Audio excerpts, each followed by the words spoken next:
obviously not your best game. And then against Texas A&M, one of your best games.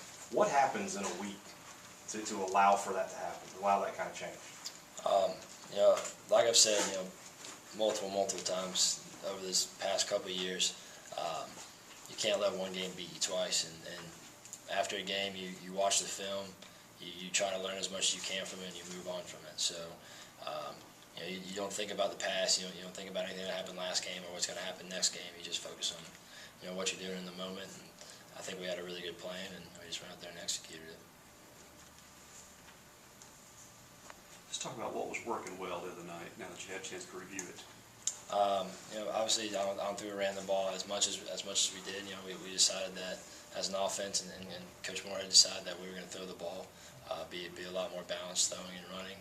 And he was going to be aggressive play calling, and you know, it was going to work or it wasn't. And we went out there and just, I think we executed. I think throwing the ball to the perimeter, you know, a lot of off coverage on the from the corners to number one receiver to the field. So we really took advantage of just access to the field, taking the hitches, the comebacks to the field, and then getting them on a couple double moves. Steven and Osiris had big games the other night. What can some of those other guys, you know, the other slot receivers, tight ends, what do they have to do to get more involved in the passing game?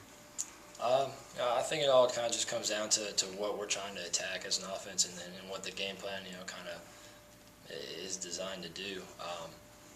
We have plenty of plays that are designed to get the slots the ball, and they do get it. A lot of crossing routes and that kind of thing, but I mean, most teams we play aren't just going to line up and, you know, cover three and just let you run the seams. So I think it just comes down to getting, maybe they won't be my first read, so maybe they're my second read, and if the first read isn't open, boom, I turn back and they're there, which we've had a lot of success doing, throwing over the middle of those kind of guys. So I think you'll see, you know, continuing that, and you know, maybe some deep shots if we get man-to-man on the slot and can maybe throw like an inside fade or something like that.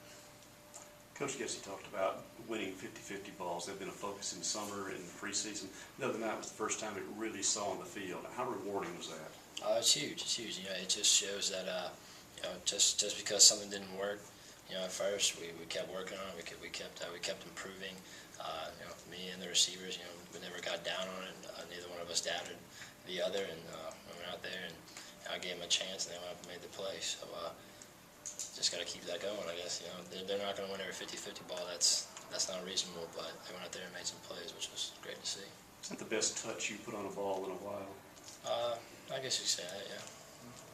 What sort of clicked on third down the other night? Was there anything in particular that was working for you guys? Well, you know, we knew that they had kind of a crazy blitz, you know, kind of package that they brought in, all kind of different looks, bringing it from all kind of different angles. So I really just kind of max protected, had three guys running routes, and we knew that either they were going to be manned up on us, or we were going to attack the zones with our I guess our combinations. So you know, had enough time to throw the ball, and guys got open. Yeah, Coach Moore had talked about, you know, that he was trying to not necessarily, I guess, simplify things, but he wanted you to make a read and do what you do well. Do you think, kind of in retrospect, maybe for a couple weeks, not just you, but Coach Moore had everyone involved in the offense was just kind of thinking too much, just wanting perfection all the time? I mean, what was that process like? Obviously, I can't speak for anyone else and what they're feeling. But you know, personally for me, I think that I was going out there and just kind of overanalyzing, overthinking things, and you know, that got me to, you know, think one thing when there's the exact opposite that I need to be doing, or I'd see it, and for some reason I would think it's something else, and work the wrong side of the field. So it really just comes down to trusting my gut, you know, trusting how well quarterback coach, Coach Bryner, and Coach Moore have prepared us throughout the week, and just going out there and playing. Now that you're 8 games into this, I guess, you know, learning the new offense, what's been the biggest adjustment? Definitely RPOs. Just the way that we look at them compared to, you know, the past 4 years I've been here is just you know, just different philosophies and that kind of thing. So just trying to get your grasp on that, and you know, kind of learning when to take access throws, when not to, and that sort of thing. Do you feel like you've become more comfortable over time now since the new offense and kind of getting this experience up to this point? Absolutely. You know, obviously I didn't get to have, you know, physical reps during the spring, other than, you know, standing and throwing the ball around a little bit. So I didn't really get to physically do, you know, what I needed to do, and physically just go out there and play the game. So you know, I kind of had a lot of catching up to do, but you know, over you know, time I've had a lot of reps, had a lot of plays, and with more reps, you're going to get more experience and more comfortable with it. And do you notice teammates also becoming seemingly more comfortable up to this point as well? Absolutely. Everyone out there does their work. Everyone out there, goes over things multiple times a day.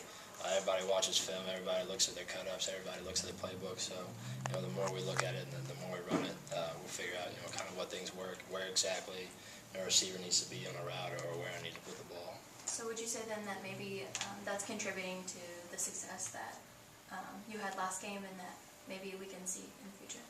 Absolutely. Normally as a team goes, you want to start here and just kind of gradually work your way up, and I think that's what we've done. Obviously had a few hiccups along the way, but we learned from them, moved on, and we use them just to kind of get better. How have you seen Coach Moorhead, I don't know, just progress over these last 4 weeks? At times people have called him the dumbest man in the world, and sometimes he's the smartest guy in the world, and that can all happen in like 3 days. I mean, how has he handled it, and how, because you get some of that too, like how has that relationship kind of grown? He's a grown man. He has thick skin. I don't think he really cares about what the outside world really thinks. He has confidence in himself, confidence in his play calling, and confidence in the coaches and players here. I don't really think that whatever the outside world is saying is really affecting him. As for the rest of the team, myself, I try to think of the same way. What some 40-year-old dude saying on Twitter about me really doesn't affect my day. It's not going to ruin my day or make my day. So focus on what we need to focus on, which is what happens inside the walls of this facility, and just keep going.